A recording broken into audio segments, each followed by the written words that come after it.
तो पहला चैप्टर आता है तुम्हारा समुच्चय। समुच्चय को हम कहते हैं सेट्स, ठीक है।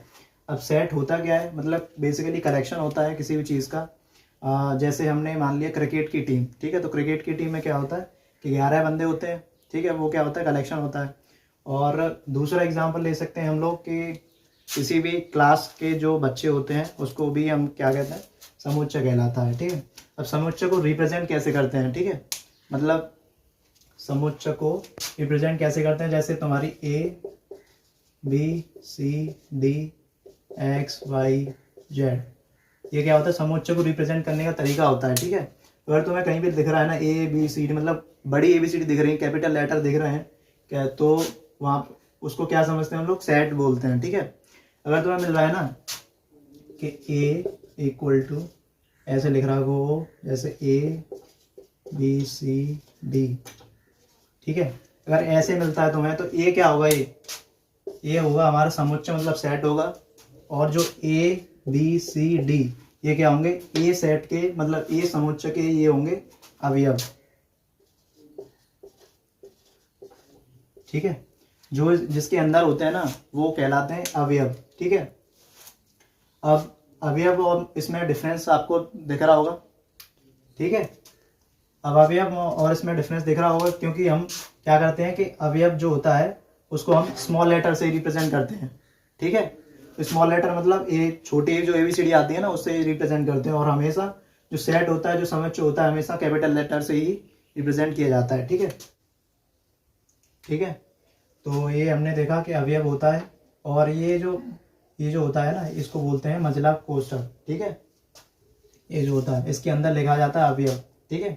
अब अवयव है या नहीं, ठीक है, उसको मतलब इसको रिप्रेजेंट कैसे करते हैं कि अगर हमने लिख दिया ए, ये साइन होता है बिलोंग्स टू का, ठीक है, ये वाला साइन जो होता है बिलोंग्स टू का होता है।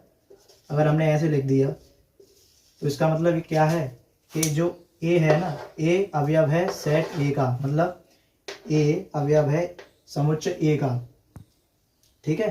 अगर हमने लिख दिया एक्स बिलोंग्स टू ए, ठीक है, तो ये कंडीशन क्या हो जाएगी, फॉल्स हो जाएगी। मतलब इसका मतलब ये है कि हमारे अंदर अवयव कितने हैं इसके, ए बी सी डी, और हम क्या लिख रहे हैं एक्स, ये स्मॉल लेंगे सॉरी, ठीक है। तो एक्स ले रहे हैं तो एक्स है नहीं इसमें, तो इसके लिए क्या करेंगे हम, इस पर ऐसे साइन लगा देंगे। मतलब ये क्या रिप्रेजेंट करता है, x does not belongs to A, मतलब ये सेट ए के अंदर ये वैल्यू एग्जिस्ट नहीं करती है, मतलब ये एक्स नहीं है, ठीक है। अगर हम लिखते हैं कि बी बिलोंग्स टू ए, तो ये कंडीशन ट्रू थी क्योंकि बी है इसके अंदर और एक्स नहीं है, इसलिए हमने क्या लगाया, x does not belongs to A, ठीक है। तो ये होता है, ठीक है। तो इससे आगे हम आते हैं समुच्चय के निरूपण। समुच्चय के निरूपण का मतलब होता है एक सेट को हम कितने तरीके से रिप्रेजेंट कर सकते हैं, ठीक है। तो उसके होते हैं दो तरीके, एक तो होता है तालिका विधि या फिर उसको बोलते हैं सूची विधि, ठीक है। दूसरा तरीका होता है गुण विधि या फिर समुच्चय विधि, ठीक है। अब इसको क्या क्या होता है, मतलब इसको एक एक करके हम लोग अभी समझेंगे क्या क्या होता है, ठीक है। जो हमारी तालिका विधि होती है ना, ये वाली तालिका विधि या फिर सूची विधि, सबसे पहले हम इसको कवर करेंगे। तो तालिका विधि या फिर सूची विधि क्या होती है, जैसे हमने बोला कि दो से छोटी मतलब दो से बड़ी, दो से बड़ी और 20 से छोटी सभी सम धनपूर्ण धन संख्याओं का समुच्चय बताइए, ठीक है। अगर ये क्वेश्चन आता है कि 2 से बड़ी और 20 से छोटी सभी सम धन संख्याओं का समुच्चय बताइए, तो इस पर सम धन संख्याओं का, इसका मतलब क्या है, धन का मतलब क्या है, तुम्हारी नंबर पॉजिटिव होगा हमेशा, ठीक है। सम संख्या कौन सी होती है, जो 2 से भाग चला जाता है, जैसे 10 होता है, 10 में 2 से चला जाता है पूरा पूरा, तो वो कौन सी संख्या होती है, सम संख्याएं होती हैं। अब हमें कौन सी निकालनी है, 2 से बड़ी और 20 से छोटी, ठीक है। 2 से बड़ी कौन सी होती है, 4 होती है एक तो, 6, 8, 10, 12, 14, 16 और 18। 20 को नहीं लेंगे क्योंकि क्या बोल रहा है, 20 से छोटी। ठीक है, तो ये है हमारी संख्या है। ठीक है, सम संख्या निकालनी हमने, सम धन संख्या निकालनी। अब जो समोच्च कैसे लिखेंगे इसका, जैसे हमने मान लिया ए, ठीक है, तो इसको हम लिखेंगे इसमें 4, 6, 8, 10, 12, 14, 16 और 18। ठीक है, मजला कोष्ठक के अंदर लिखेंगे इसको। ये क्या है, ए समोच्च एक ऐसा समोच्च है जिसमें कौन सी संख्या आएंगी, सम धन संख्याएं आएंगी जो कि 2 से बड़ी होंगी और 20 से छोटी होंगी। ठीक है, तो ये एग्जाम्पल होगा किसका, तालिका विधि या फिर सूची विधि का। अब हम देखते हैं गुण विधि या फिर समुच्च विधि कौन सी होती है। ठीक है, तो अब देखते हैं गुण विधि क्या होती है। ठीक है, गुण विधि को कैसे रिप्रेजेंट करते हैं, जैसे हमने ए कोई समुच्च लिया जिसको लिखने का तरीका होता है, ये तो मजला कोष्ठक हो गया। मजला कोष्ठक के अंदर लिखेंगे हम लोग कि x सच दैट x कक्षा 10 का छात्र है जिसकी लंबाई 5 फुट से अधिक है।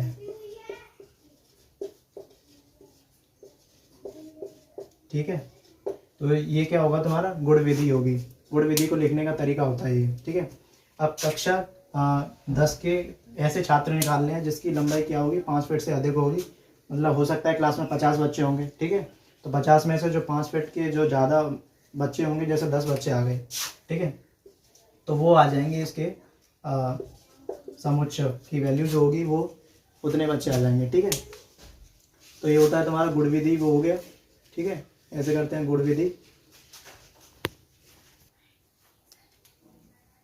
तो हम आते हैं एक्सरसाइज 1.1 पे। ठीक है, एनसीईआरटी की एक्सरसाइज है 1.1, जिसमें हमारा सबसे पहला क्वेश्चन आता है, निम्नलिखित में से कौन से समुच्च हैं। ये जो क्वेश्चन दे रखे हैं उसमें से बताना है समुच्च कौन सा है कौन सा नहीं है। अपने उत्तर का औचित्य बताइए, मतलब उसको बताना है किस वजह से ये समुच्च है और किस वजह से समुच्च नहीं है। ठीक है, तो हमारा सबसे पहला क्वेश्चन आता है ये, जे अक्षर से प्रारंभ होने वाले वर्ष के सभी महीनों का संग्रह बताइए। ठीक है, तो जे अक्षर से प्रारंभ होने वाले वर्ष के सभी महीनों का नाम कौन कौन सा होता है। सबसे पहला होता है जनवरी, ठीक है, फिर जून आता है, फिर आता है जुलाई। ठीक है, तो ये क्या है तुम्हारा समुच्च हो सकता है। ठीक है, मतलब समुच्च है ये, तो समुच्च है। ठीक है, तो ये पहला कौन सा हो गया, समुच्च होगा। जैसे हमने इसको लिख लेते हैं। ठीक है, ऐसे, तो ये क्या होगा, समुच्च होगा, क्योंकि इसके अंदर क्या है, ये अवयव दे रखे हैं और ये जो फिक्स्ड है, कोई वो तो है नहीं कि।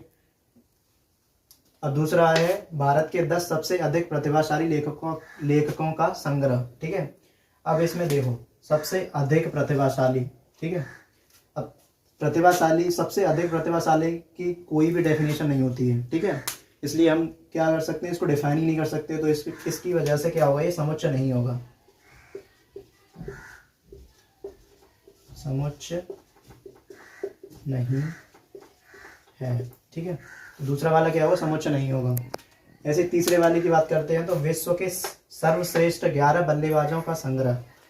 तो इसमें भी वही है, सेकंड वाले की तरह देख सकते हो कि सर्वश्रेष्ठ 11 बल्लेबाजों।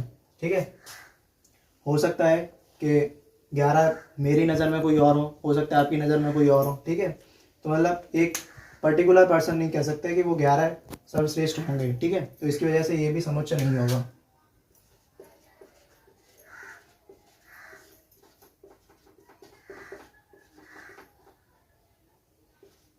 ठीक है, तो ये भी समुच्च नहीं है। अब बात करते हैं फोर्थ क्वेश्चन की। तो फोर्थ क्या था, आपकी कक्षा के सभी बालकों का संग्रह, मतलब आपकी कक्षा में हो सकता है 50 बच्चे होंगे। ठीक है, तो 50 बच्चों का क्या होगा, संग्रह मतलब कलेक्शन होगा 50 बच्चों का। ठीक है, निकाल सकते हो आसानी से। तो वो क्या होगा तुम्हारा समुच्चय होगा।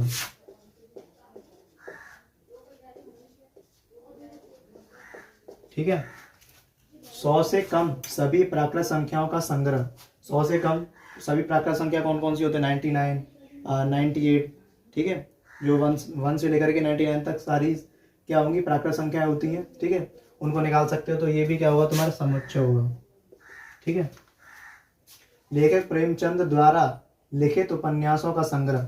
मतलब अगर यहाँ पे दे रखा होता कि किसी भी लेखक द्वारा लिखित उपन्यासों का संग्रह होता तो ये समुच्चय नहीं होता। ठीक है, और इसमें पर्टिकुलर दे रखा है लेखक प्रेमचंद्र द्वारा। ठीक है, उसको काउंट कर सकते हो, तो इसलिए क्या होगा? ये समुच्चय होगा।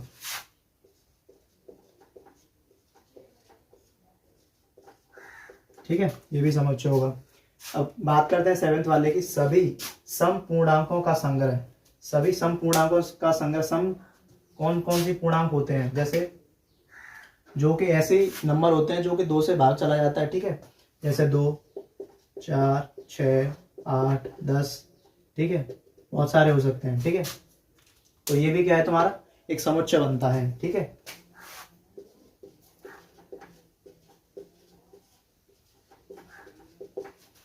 अब बात करते हैं 8th वाले की। इसमें क्या दे रखा है? इस अध्याय में आने वाले प्रश्नों का संग्रह। मतलब इस जो चैप्टर में जितने भी क्वेश्चन दे रखे हैं उसका संग्रह। मतलब जैसे 10 क्वेश्चन दे रखे हैं या फिर 12 क्वेश्चन दे रखे हैं तो वो भी काउंटेबल हैं। ठीक है, तो वो भी क्या होगा? तुम्हारा समुच्चय होगा ये भी।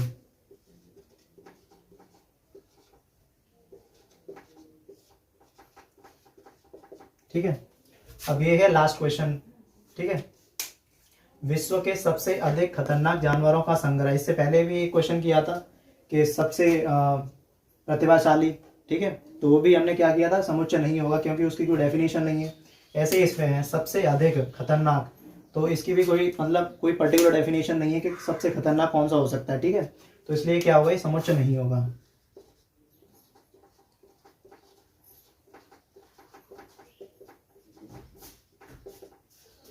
जब भी तुम्हें किसी भी क्वेश्चन में अगर ये देखे ना सबसे अधिक खतरनाक या सबसे, अगर ये ऐसा वर्ड मिलता है तुम्हें, तो वो क्या होगा? समुच्चय नहीं होगा। सबसे पहले कुछ भी नहीं सोचना है तुम्हें, बस लिख देना समुच्चय नहीं है। ठीक है, तो बात करते हैं सेकंड क्वेश्चन की।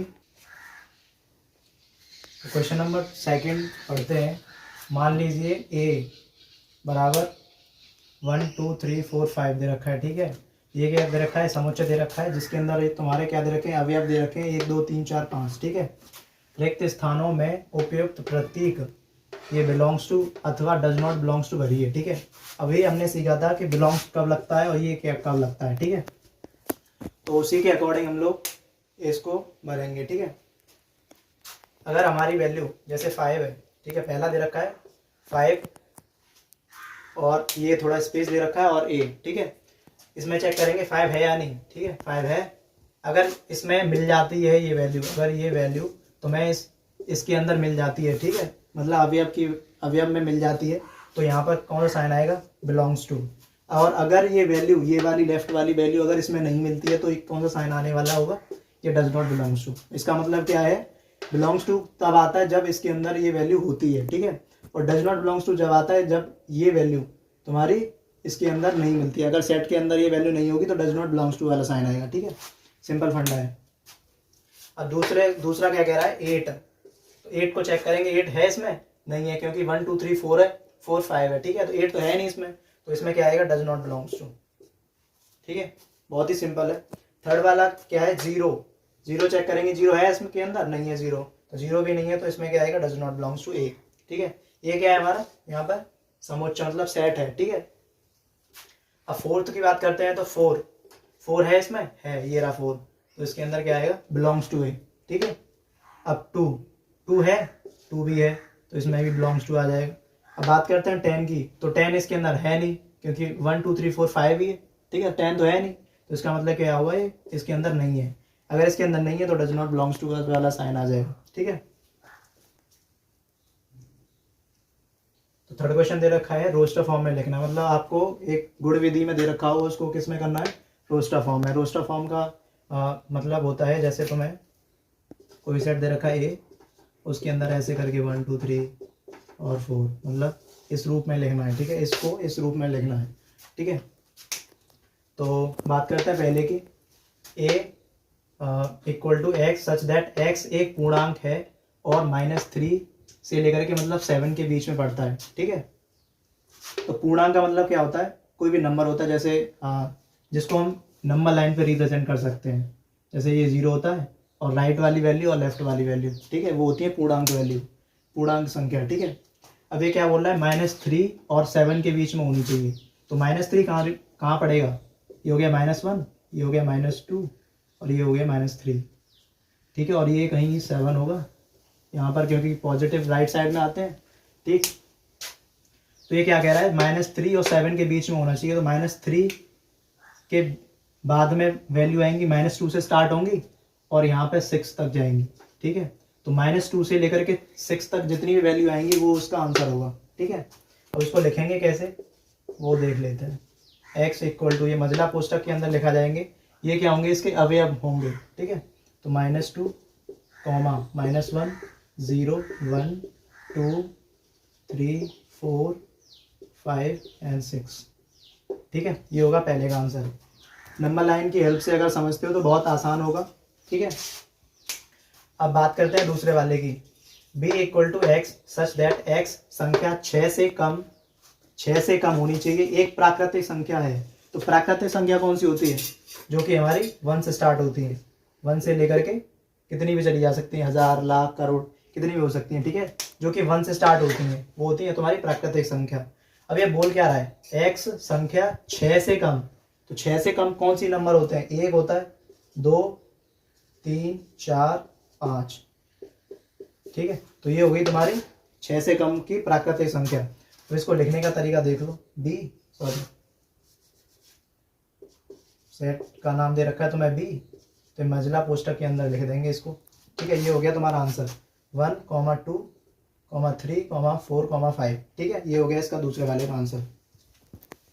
ठीक है, थर्ड क्वेश्चन है c equal to x such that दो अंकों की ऐसी प्राकृतिक संख्या है जिसके अंकों का योगफल 8 है। मतलब जैसे हमने लिखा 1 + 7। ठीक है, तो ये 17 हो गया, 17 हो गया, और ये 1 + 7 कितना होगा, 8। ठीक है, योगफल का मतलब ये है कि जैसे हमने नंबर लिया 17। ठीक है, तो 17 की संख्या उठाई 1, जिसमें जोड़ा दूसरी संख्या जोड़ दी हमने 7, तो दोनों का योगफल कितना आना चाहिए, 8 आना चाहिए। ठीक है, ऐसी संख्या निकालनी है, वो भी कौन सी होनी चाहिए, प्राकृतिक संख्या। प्राकृतिक संख्या कौन सी होती है, जो कि 1 से स्टार्ट होती है। ठीक है, तो बात करते हैं, सबसे जो पहली संख्या होगी वो तो 17 ही होगी। ठीक है, अब दूसरी संख्या कौन सी होगी, इसको बढ़ाते जाओ, पहला नंबर उठाओ, इसको बढ़ा दो, 1 से इंक्रीमेंट करो 2, मतलब इसमें 1 जोड़ दो 2, और 7 जिधर रखा है ना, इसमें से 1 माइनस कर दो, 6 हो गया। ठीक है, इसको अगर जोड़ेंगे तो 8 ही आएगा। ठीक है, दूसरा नंबर मिल गया। फिर से तीसरा नंबर निकालने के लिए क्या करेंगे, इसमें 1 जोड़ देंगे, 3 हो जाएगा, इसमें से 1 माइनस कर देंगे तो कितना हो जाएगा, 5। ठीक है, ऐसे ही इसमें फिर से 1 जोड़ देंगे, 4, और ये भी 4 हो जाएगा, क्योंकि इसमें से 1 माइनस कर देंगे, 4। अब फिर से 1 जोड़ देंगे, 5, और इसमें से माइनस कर देंगे तो 3, और फिर से क्या करेंगे, इसमें फिर से जोड़ेंगे 6 और 2, क्योंकि इसमें से माइनस करना है। अब एक और नंबर निकालना है, तो इसमें से एक और जोड़ देंगे 7, और इसमें से 1 माइनस कर देंगे 7। ठीक है, अब हमारा जो 80 होता है वो भी कौन सा होगा, 80 भी ऐसा ही प्राकृतिक संख्या है जिसका जो योगफल है वो 8 है। ठीक है, इसके अलावा कोई भी नंबर ऐसा नहीं होगा 2 अंकों का जिसका योगफल हम 8 निकाल सकें। ठीक है, अगर हम 08 लेते हैं, 08। ठीक है, तो ये क्या होगा, ये प्राकृतिक संख्या कौन सी मानी जाएगी, 8 मानी जाएगी खाली। ठीक है, क्योंकि आगे कितनी भी 0 लगा दो उसका कोई वैल्यू नहीं होती। ठीक है, तो ये हो गया तुम्हारा आंसर, इसको इसके अंदर बंद कर देते हैं। ठीक है, तो ये तुम्हारा हो गया थर्ड वाले का आंसर। बात करते हैं फोर्थ वाले की, तो लिखा है d equal to x such that x एक अभाज्य संख्या है। अभाज्य संख्या ऐसी संख्या होती है जो या तो उसमें भाग जाता है 1 का, ठीक है, या फिर खुद से भाग जाता है। वो संख्या कौन सी होती है, अभाज्य संख्या होती है, जो कि 2 से स्टार्ट होती हैं। ठीक है, x सच दैट x एक अभाज्य संख्या है जो संख्या 60 की भाजक है। 60 की भाजक का मतलब ये है कि 60 में उसका भाग चला जा रहा है। ठीक है, जैसे सबसे छोटी जो अभाज्य संख्या होती है वो होती है 2, ठीक है। अब 2 से अगर हम 60 में भाग देते हैं, ठीक है, तो चला जा रहा है, ठीक है। तो सब जो 2 क्या होगी तुम्हारी एक अभाज्य संख्या होगी जो संख्या 60 की भाजक है, ठीक है। अब बात करते हैं 3 की, तो 3 से भी भाग चला जा रहा है 60 में, ठीक है। फिर कौन सा नंबर होगा? 5, ठीक है। अब 5 से अगर इसमें भाग देते हैं तो ये भी चला जा रहा है। अब जो आगे की भाज्य संख्या होती है वो होती है 7, 9 तो नहीं होता, 11, 13 ऐसे करके होती है। लेकिन आप देख सकते हो अगर 7 से अगर इसमें 60 में भाग देते हैं तो ये नहीं जाता है। अगर 11 से भाग देते हैं तो भी नहीं जाता है, 13 से भाग देते हैं तो भी नहीं जाता है, ठीक है। तो इसलिए हमारी जो नंबर होंगे वो होंगे 2, 3 और 5, ठीक है। तो जो हमारा आंसर होगा वो होगा 2, 3, 5, ठीक है। इसके अलावा कोई भी नंबर ऐसा नहीं होगा। 60 x एक अभाज्य संख्या है, जो संख्या 60 की अभाजक होंगे, ठीक है। इसके अलावा कोई भी और नंबर नहीं होगा, ठीक है। तो ये हो गया 4th। अब बात करेंगे 5th वाले की। तो बात करते हैं 5th वाले की। 5th क्वेश्चन क्या कहता है? E इक्वल टू ट्रिग्नोमेट्री शब्द के सभी अक्षरों का समुच्चय, ठीक है। तो ये तो बहुत आसान है। कोई भी सेट होता है ना, सेट के अंदर जो अवयव होते हैं तुम्हारे, ये वो क्या होते हैं? रिपीट नहीं होनी चाहिए, ठीक है। ऐसे अवयव होते हैं, मतलब जो तुम्हारे वैल्यूज होती हैं वो कभी रिपीट नहीं करती हैं, ठीक है। तो सारी अलग अलग होनी चाहिए। तो इसमें क्या करेंगे हम? E बराबर सबसे पहले उठाएंगे T, फिर R, फिर I,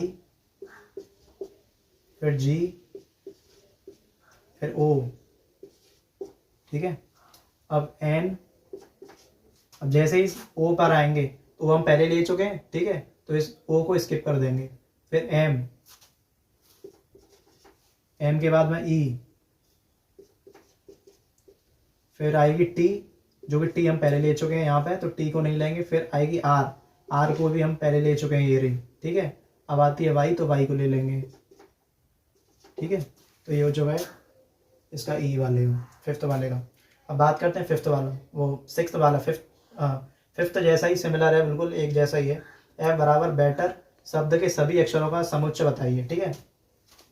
तो F बराबर सबसे पहले लिखेंगे B, फिर आएगी E, फिर आएगी T, और जब दूसरी T आएगी तो इसमें मतलब दूसरी वाली को नहीं लेंगे क्योंकि पहले से ले चुके हैं हम T। फिर बात करते हैं E की, तो E पहले से ले चुके हैं तो इसको भी नहीं लेंगे।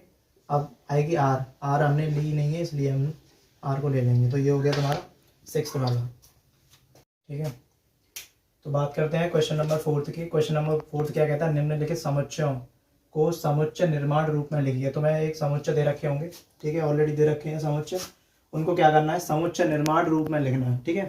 तो निर्माण रूप में कैसे लिखते हैं? निर्माण रूप में लिखने के लिए पहले आपको ये जो दे रखा है ना समुच्चय, इसको समझना पड़ेगा ये किस रूप में चल रहा है, ठीक है। मतलब ये 3 दे रखा है, ये 3 दे रखा है, ठीक है, 3। अब 3 और ये क्या है? 6, मतलब 3 की पावर अगर हम करते हैं कि 3 × 2, ठीक है, तभी तो 6 आएगा। और इसमें × 1 करते हैं तभी 3 आएगा। अब दूसरा नंबर कैसे निकाल रहे हैं हम? 3 × 3 कर रहे हैं, 3 × 3, और ये क्या कर रहे हैं? 3 × 4, ठीक है, तभी निकल के आ रहा है। तो इसका मतलब ये क्या होगा कि तुम्हारा हम A ले लेते हैं, इसको A सेट ले लेते हैं। तो A बराबर X सच दैट X, ठीक है, इक्वल टू क्या होगा? 3 × n। n की वैल्यू कहाँ से कहाँ तक चलेगी हमारी? 1 से लेकर के 4 तक। तो पहले लिख लेते हैं n की वैल्यू कहाँ तक चलेगी? 1 से लेकर के 4 तक,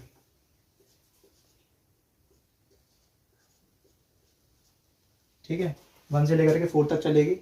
और n क्या होगा? तुम्हारा नेचुरल नंबर होगा। तो n belongs to natural number. ये जो कैपिटल N होती है ना, वो बताती है कि वो नंबर है हमारा नेचुरल नंबर है। नेचुरल नंबर का मतलब क्या होता है कि प्राकृतिक नंबर होगा, ठीक है। ये प्राकृतिक नंबर है ना, 1 2 3 4, ठीक है।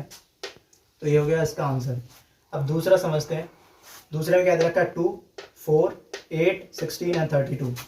तो 2 को देखिए, तो 2 की पावर अगर 1 करते हैं तो क्या आएगा? 2, और इसको निकालते हैं तो 2 की पावर 2, 4 आ जाता है। 2 की पावर अगर 3 निकालते हैं तो 8 आ जाएगा, और 2 की पावर 4 निकालेंगे 16 आ जाएगा, और 2 की पावर 5 निकालेंगे तो कितना आ जाएगा 32 आ जाएगा। ठीक है, तो इसको लिखेंगे कैसे, b बराबर x सच दैट x बराबर 2 की पावर n। ठीक है, पावर में चल रहा है तो 2 की पावर n लिख देंगे। अब n की वैल्यू कहाँ क्या है, हमारी नेचुरल नंबर ही है। ठीक है, क्योंकि 1 2 3 4 5 नेचुरल नंबर ही है, और n की वैल्यू कहाँ से कहाँ तक चल रही है, 1 से लेकर के 5 तक, तो 1 से लेकर के 5 तक। ठीक है, मतलब कोष्टक के अंदर आएंगे। अब बात करते हैं थर्ड वाले की। थर्ड वाला क्या चल रहा है, 5 की पावर 1 करते हैं तो 5 आ जाता है। 5 की पावर अब अगर 2 निकालते हैं तो 25 आ जाएगा, और 5 की पावर 3 निकालते हैं तो 125, और 5 की पावर अगर 4 निकालते हैं तो कितना आ जाएगा 625। ठीक है, 625 आ जाएगा। तो ये भी सिमिलर है यार इसी के जैसा। तो c बराबर x सच दैट x बराबर 5 की पावर n, और n क्या होगा तुम्हारा नेचुरल नंबर से बिलोंग करेगा। ठीक है, जिसकी वैल्यू कहाँ से कहाँ तक चल रही होगी, 1 से लेकर के 4 तक। ठीक है, कॉमा लगाएंगे, n की वैल्यू कहाँ से कहाँ तक चल रही है, 4 तक। ठीक है, अब बात करते हैं यार फोर्थ की। तो फोर्थ समझने वाला है। तो ये क्या कह रहा है, 2। ठीक है, ये 2 है, और ये क्या है 4। तो 2 इंटू 1 करेंगे तो 2 आ जाएगा। अब 2 इंटू 2 करेंगे ये 4 आ जाएगा, और 2 इंटू 3 करेंगे कितना आ जाएगा 6 का आ जाएगा। ठीक है, और ये डॉट डॉट का मतलब ये क्या है कि ये प्रोसेस चल रहा है, मतलब 2 इंटू 4 2 इंटू 5, मतलब ये चल रहा है। ठीक है, कभी बंद नहीं हुआ। तो ये क्या है तुम्हारा 2 4 6, ये क्या है तुम्हारा सम संख्या दे रखी है। ठीक है, तो इसको हम लिखेंगे क्या, d बराबर x सच दैट x सम संख्या है। ठीक है, x क्या है तुम्हारी सम संख्या है। ठीक है, तो बात करते हैं फिफ्थ वाले की। तो फिफ्थ कैसे चल रहा है, 1 का स्क्वायर, 2 का स्क्वायर, 3 का स्क्वायर, 4 का स्क्वायर, कब तक चलेगा 10 का स्क्वायर तक चलेगा। देख सकते हो 1 का स्क्वायर करेंगे तो 1 आ जाएगा, 2 का स्क्वायर करेंगे तो 2 2 दूनी कितना होता है 4, अगर 3 का स्क्वायर निकालते हैं तो कितना आएगा 9, और 4 का स्क्वायर करते हैं तो कितना आएगा 16। मतलब ये प्रोसेस कहाँ तक चलेगा, जब तक 100 नहीं आता है। 100 कब आएगा, जब 10 का स्क्वायर करते हैं। तो 10 का स्क्वायर करते हैं तो कितना होगा 10 इंटू 10 इक्वल टू 100। ठीक है, तो 100 पे जाकर के रुक रहा है। तो इसको लिखेंगे कैसे, e बराबर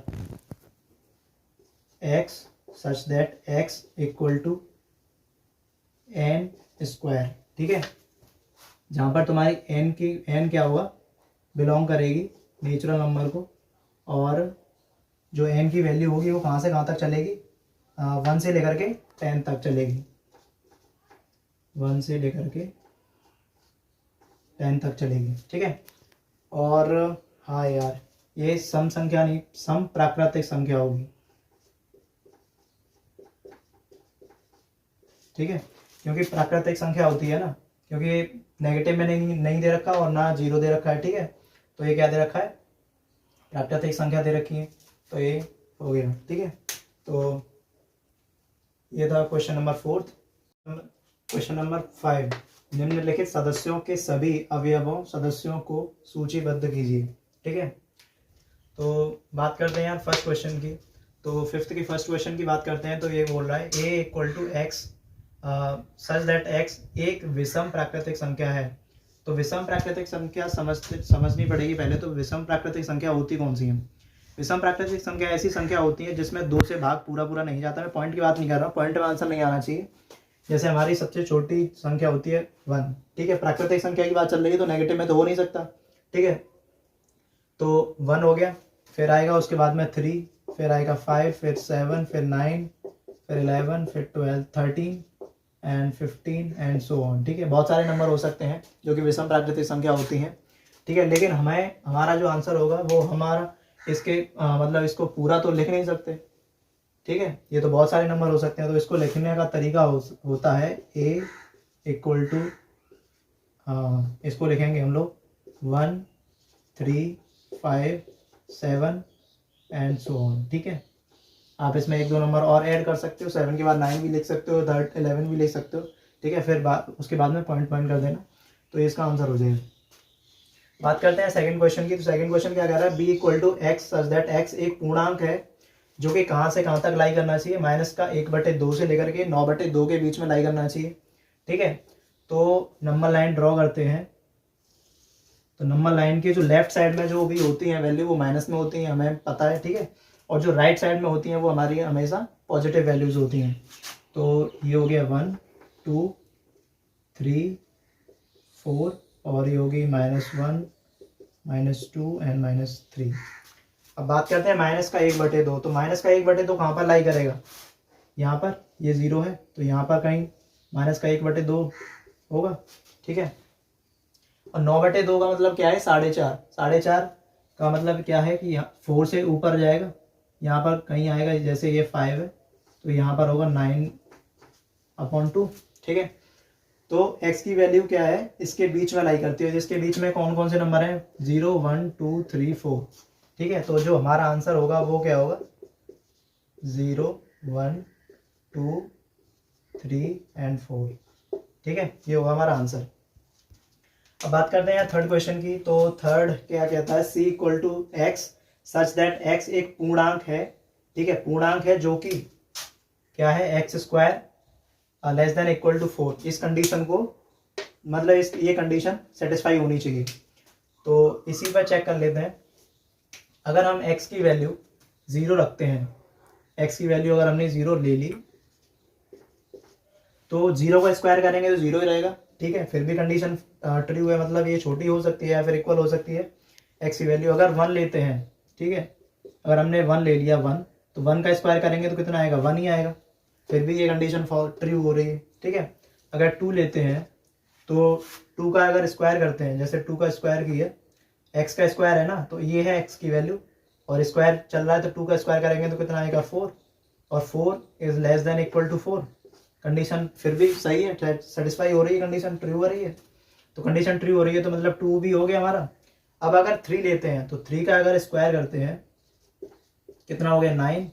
ठीक है, और कंडीशन क्या है, ये 4, तो 9 is less than equal to 4। नहीं, ये कंडीशन फॉल्स हो जाएगी, तो इसलिए हम 9 को नहीं लेंगे, वो सॉरी 3 को नहीं लेंगे। ठीक है, तो 0 1 2 हो गया। अब बात करते हैं यार, माइनस में भी ले सकते हैं क्योंकि स्क्वायर चल रहा है। ठीक है, और पूर्णांक संख्या लेनी है। ठीक है, तो 0 ले लिया हमने। अब -1 का स्क्वायर करते हैं तो -1 का स्क्वायर कितना होता है, वो भी 1 आएगा। ठीक है, वो भी कंडीशन सेटिस्फाई कर रहा है, तो -1 भी ले सकते हैं इसके अंदर हम। ठीक है, अब बात करते हैं -2 की। ठीक है, -2 -1 से बाद में क्या आता है, -2। -2 का स्क्वायर हम करते हैं तो कितना आएगा, 4, और ये भी कंडीशन ट्रू हो रही है तो -2 भी ले सकते हैं। ठीक है, तो जो इसका आंसर होगा वो क्या होगा, c बराबर -2 -1 0 1 और 2। ऑर्डर में लिख दिया है, बस हमने निकाले थे ये नंबर, ऑर्डर में लिख दिया, -2 -1 0 1 2। ठीक है, अब बात करते हैं यार फोर्थ क्वेश्चन की। तो d equal to x such that x loyal शब्द का एक अक्षर है। ठीक है, तो लॉयल शब्द का एक अक्षर है तो इसको कैसे लिखेंगे, d बराबर l ले लिया हमने। ठीक है, उसके बाद में o ले लिया, फिर y ले लिया, क्योंकि चेक करते जाएंगे यार ये यूनिक होना चाहिए, मतलब इसमें पहले से एग्जिस्ट नहीं होना चाहिए नंबर, जो भी ले रहे हैं हम शब्द वो इसके अंदर दोबारा से मतलब रिपीट नहीं होना चाहिए। एल वो वाई कोई भी रिपीट नहीं हो रहा, ए लेंगे। अब जैसे ही हम एल लेने की कोशिश करेंगे तो एल पहले से एग्जिस्ट करता है इसके अंदर, तो मतलब अगर एल ले लेते हैं तो रिपीट हो जाएगा, इसलिए हम इस एल को नहीं लेंगे। तो हमारा जो आंसर होगा वो इतना ही हो जाएगा। ठीक है, तो हमारा जो आंसर होगा वो यही होगा, LOYA, यही इसके क्या होंगे, अवयव होंगे। ठीक है, तो बात करते हैं फिफ्थ क्वेश्चन की। फिफ्थ क्वेश्चन क्या कह रहा है, E equal to x such that x वर्ष का एक ऐसा महीना है जिसमें 31 दिन नहीं होते हैं। इस पर इसको थोड़ा ध्यान से देखना। बच्चे क्या करते हैं, कभी गलती कर देते हैं, जल्दी जल्दी पढ़ लेते हैं, 31 दिन होते हैं। ठीक है, तो ये नहीं लिखा है, नहीं 31 दिन नहीं होते हैं। ठीक है, तो सबसे पहले बात करते हैं जनवरी की। तो जनवरी में 31 दिन होते हैं। ठीक है, तो जनवरी तो नहीं होगी, फरवरी होगा। फिर उसके बाद में आता है मार्च जो कि 31 होते हैं। उसके बाद में अप्रैल, फिर जून, अगस्त, अगस्त में भी 31 होते हैं तुम्हारे, जून जुलाई अगस्त सितंबर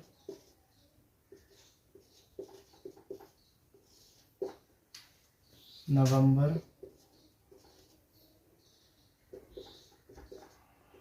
ठीक है। तो ये क्या होता है तुम्हारा, ठीक है। अब देखिए 31 दिन नहीं होते हैं, तो 31 दिन कौन कौन से होते हैं, जनवरी में तुम्हारे 31 दिन होते हैं, ठीक है। उसके बाद में आता है तुम्हारा अप्रैल, फरवरी, फरवरी में तुम्हारे 28 से 29 दिन होते हैं, तो 31 दिन नहीं होते हैं, फरवरी हमने ले लिया। उसके बाद में आता है मार्च, मार्च में 31 होते हैं इसलिए हमने छोड़ दिया। अप्रैल, अप्रैल में नहीं होते, ठीक है। फिर उसके बाद में आती है मई, मई में 31 होते हैं इसलिए नहीं लिया। फिर जून ले लिया, फिर मतलब एक छोड़ करके लेना है, ठीक है, जून। फिर उसके बाद में जुलाई और अगस्त, हाँ जुलाई और अगस्त वो जो महीने होते हैं ना, दोनों में 31 होते हैं, ठीक है। तो जुलाई और अगस्त दोनों छोड़ दिए। उसके बाद में आता है सितंबर, सितंबर के बाद में अक्टूबर, अक्टूबर में 31 होते हैं इसलिए छोड़ दिया। फिर नवंबर, नवंबर के बाद में दिसंबर आता है, दिसंबर में भी तुम्हारे 31 दिन होते हैं, ठीक है। तो ये हो गया तुम्हारा इसका आंसर। अब बात करते हैं 6th क्वेश्चन की। तो ये क्या कह रहा है, f = x such that x अंग्रेजी वर्णमाला का एक व्यंजन है। ये ध्यान से पढ़िए, व्यंजन, व्यंजन है जो के से पहले आता है। पहले तो एक ऐसे अंग्रेजी के वो लिखिए, अक्षर शब्द लिख लिए जो कि के से पहले आते हैं, क्योंकि A B C D E F G H I और J, ठीक है, यही आते हैं सारे के से पहले, A B C D E F G H I J, ठीक है, ये आते हैं सारे के से पहले।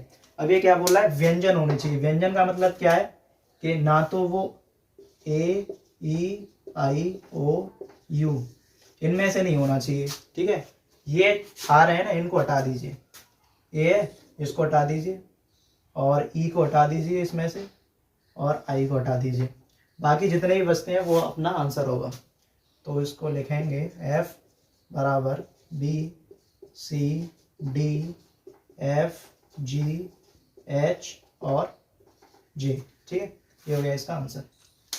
ये क्लियर हो जाना चाहिए, क्योंकि हमने ए ई और आई क्यों काटा, क्योंकि हमने क्या निकालने हैं, व्यंजन निकालने हैं, ठीक है। तो व्यंजन में से ए ई आई ओ यू हटा देंगे, तो ये जो बचेगा वो हमारा आंसर होगा।